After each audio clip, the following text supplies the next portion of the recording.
Part 3 of the Civil Rights Movement. Stokely Carmichael was another militant force in the Civil Rights Movement. He comes up with the phrase Black Power. I believe he was a Black Panther, and then he struck out on his own. He comes up with this phrase Black Power, and it is a call for Black people in this country to unite, recognize their heritage, to build a sense of community. It is a call for Black people to define their own goals and to lead their own organizations. Very similar to the Marcus Garvey call in the 1920s. You know, Black is beautiful, and that movement.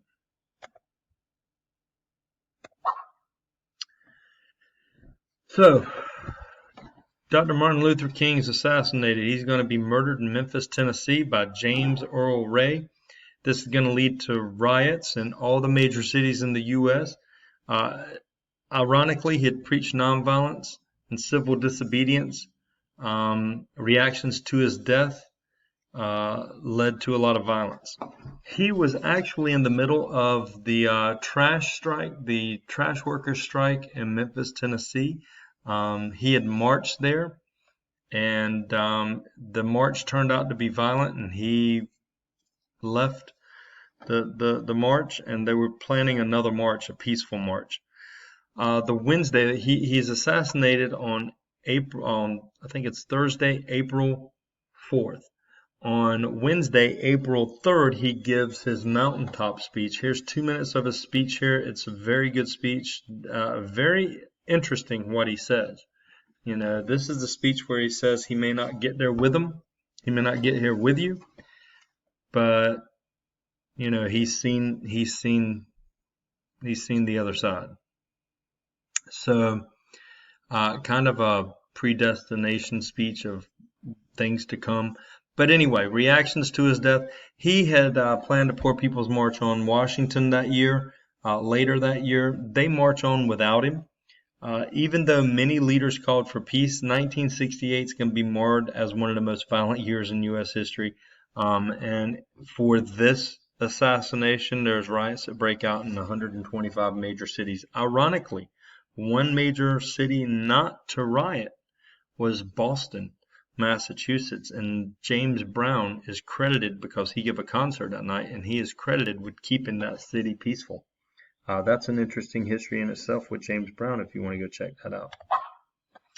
Robert Kennedy, in June, I believe it's June 4th of 1968, he would have probably been the next president of the United States. He's assassinated by a Jordan citizen over here in the U.S., Sirhan Sirhan, who's still in prison.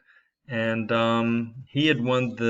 Bobby Kennedy had won the California Democratic primary, and he had just given his victory speech. He's walking off through the kitchen of a hotel, and he is assassinated. That would be the former Attorney General and brother to John F. Kennedy. So, the legacy, I do want to go back real quick and mention Robert Kennedy was a huge supporter of civil rights and Dr. King's movement, and he was a huge supporter of middle and lower class Americans. So, extremely popular with the people. But moving on, legacy of the civil rights movement. As you see, March of 1968, the Kerner Report was issued, and it studied the causes of urban violence, listed the main cause, white racism. Surprise, surprise. It stated that the nation was headed in two separate societies, one black, one white, separate and unequal. It called for an end to de facto segregation in the North. Johnson's going to ignore the report because of white opposition, and keep in mind, he's a politician, so voters, voters for his bills and his legislation. So you got to think about the Kerner Report, and you got to think about these two separate societies, separate and unequal, and think about if some of this stuff exists today. You can research that on your own if you want, because people have. There's books about this and there's answers, but it's interesting. Civil rights gains. De jure segregation is ended. The Civil Rights Act of 1968 ends housing discrimination. Well, we haven't talked about that much, but there was housing discrimination as well. And in 1968, it ends housing discrimination, supposedly, because this stuff still goes on, believe it or not. It gave African Americans a sense of pride. They started to show up on TV more often. Educational opportunities increased. Elected positions were now obtainable for many African Americans. And as you see, many civil rights leaders went on to serve in politics.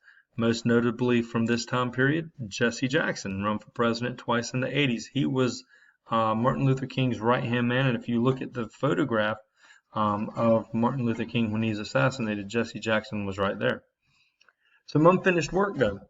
The social movement was very successful. However, issues of housing, job discrimination, educational inequality, poverty, racism, guys, that all still exists, and we know this. You are living in a time where you've seen some of this. To help African Americans gain an education and jobs, in the late 60s, the government began to promote affirmative action programs. This is a policy, it's not a law. It wasn't ever voted on by Congress. This was a policy by the Johnson administration. It came out in 1968, and it was only supposed to last for 5 years. There have been lawsuits against it, and all of this stuff. Bake versus the Regents of California. This leads to the term reverse discrimination, and it leads to a quota system. So you can read a little more about that. But anyway, it's only supposed to last until 1973, and it lasts well into the 90s and 2000s. But it was aimed at getting African Americans on a more even playing field with white Americans. So, and there is a lot to that. Economic stability and all of that good stuff. So, moving on. As you see, it sets up, as I said, a quota system for minorities. Affirmative action is only supposed to be a 5-year policy. Is created by the Johnson administration. I think I've said this stuff.